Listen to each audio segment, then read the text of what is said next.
Hello, this is Will Schofield. It is July 30th, and I just wanted to give our team members a welcome back message.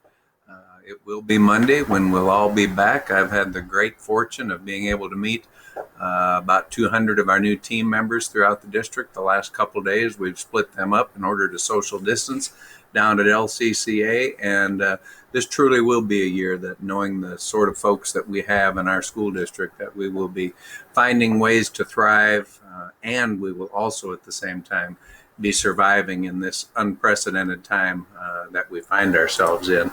So some updates. First of all, in a normal year, I would have been talking to you on a weekly basis about what has happened with our FY21 budget.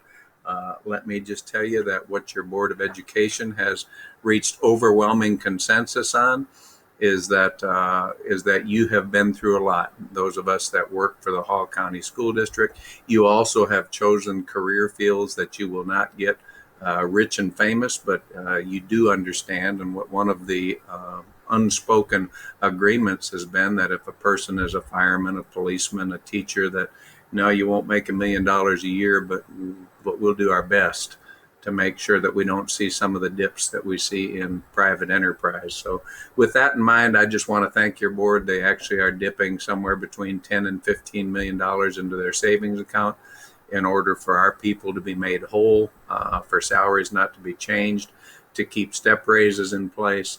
And if you have an opportunity to thank our board members for supporting the FY21 budget, I would encourage you to do that. But again, that's good news.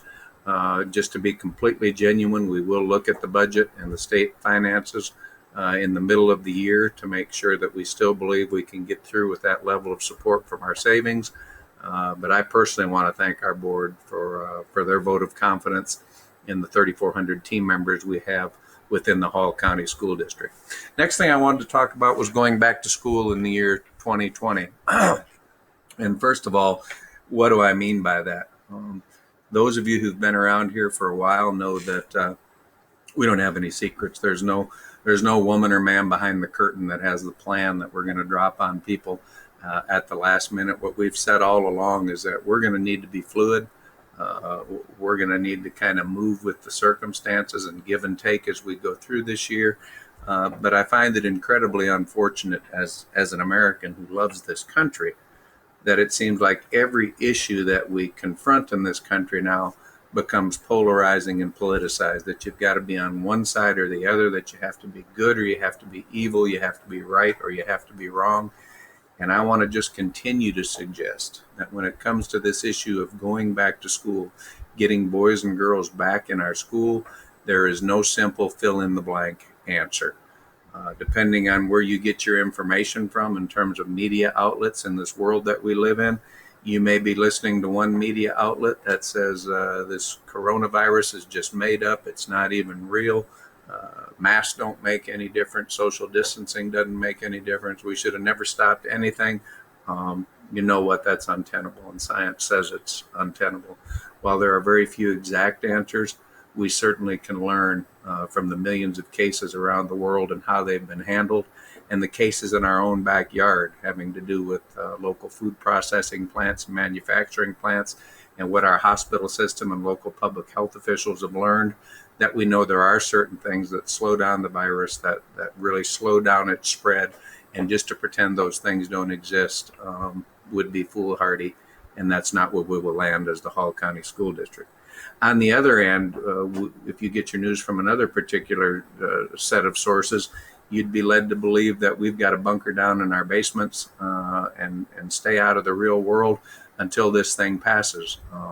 Can I just suggest that this thing probably won't pass anytime in the near future? We may be cohabitating with COVID for years to come.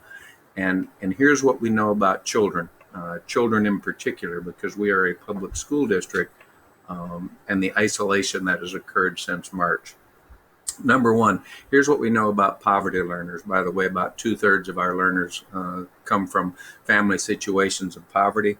If you give a poverty student 1 year of an ineffective learning experience, and let's just be real honest, I don't care how good your teacher was up until March last year, sending kids home and saying, we're going to do this online, has been ineffective for an awful lot of learners. And here's what we know about that. Give a poverty student 1 year of ineffective instruction and they lose 3 years. It takes 3 years of excellent instruction to bring them back up to speed. As we go into this second year, if we just said, we're going to do digital learning, we're going to make it work the best that we can we just be honest and quit pretending that virtual learning does not equal brick and mortar learning? We can have the best intentions, the best supports, but we know from research that, number one, a lot of our kids just don't log in. They don't have the capacity at home, be it an internet connection or the proper number of devices or any kind of adult supervision. And what digital learning means for our district, and I would just suggest for most districts, is about half of our kids will learn very little.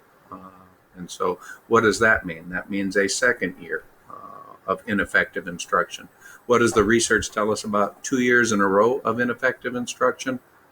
There's no other way to put this except those children, they never catch up. Pencil that out 10 years, 20 years, start asking what does that mean to these young people's lives as they grow up without an education that gives them opportunities to pursue whatever their hopes, dreams, and passions may be. The cost of that is also incalculable. So that being said, we will continue to weigh both sides of that equation. We're watching the numbers daily, and I'll just be completely frank with you. I don't know what August 24th will look like at this time, but we will make the best decision at that time, taking everybody into account, the safety and security of our students and our team members, and the incredible losses that our kids are experiencing by not being in school. So that's where we are with going back to school. And again, I would just suggest to you, there are no easy answers. And so when people send me an email that says, all you need to do is fill in the blank, there are no all you need to do is fill in the blank. Face coverings, once again, let me just be incredibly clear, and please, you're welcome to send me anything you'd like.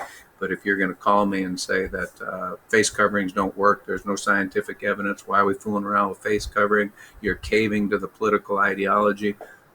Unless our hospital system, unless our state health specialists, unless the best epidemiologists in the world and the CDC are lying with some conspiracy that has been cooked up in some back room, face coverings do make a difference, and they've been a major piece of mitigation in terms of situations where the spread of COVID has been greatly slowed down.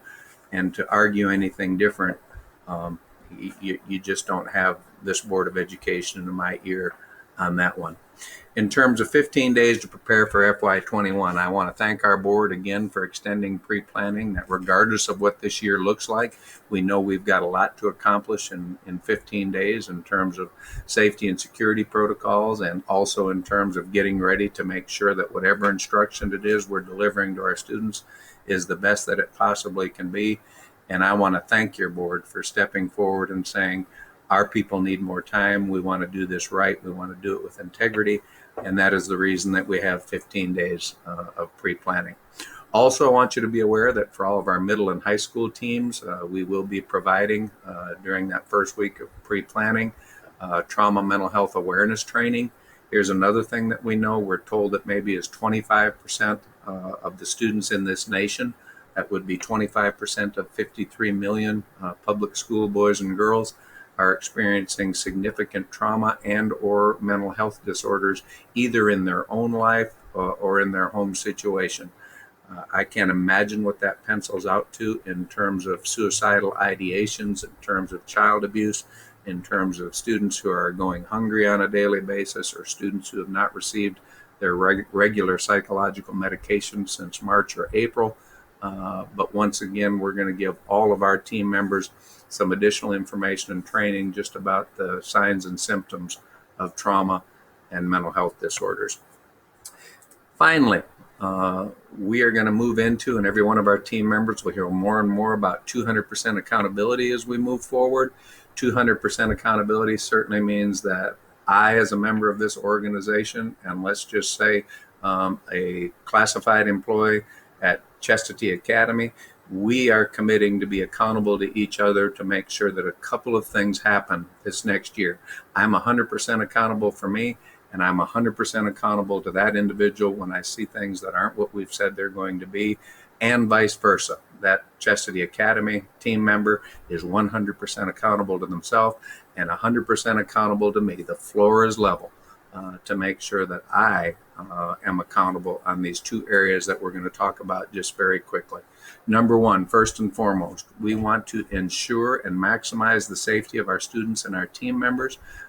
That's going to involve making sure that we follow some of the non-negotiables in terms of social distancing, in terms of washing hands, making sure people have access to water and soap and a way to dry hands, face coverings, etc.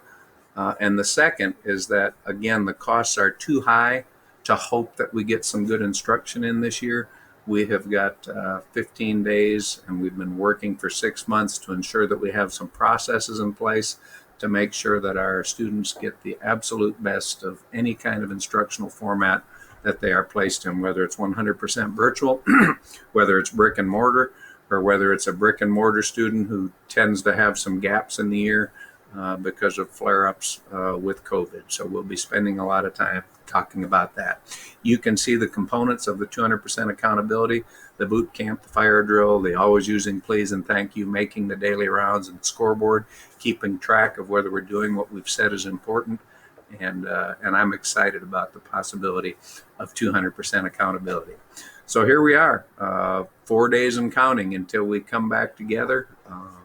You know what? I may have some gray hair, but I've never been more excited about a school year. I wish the conditions were different, but I'm going to embrace where we are.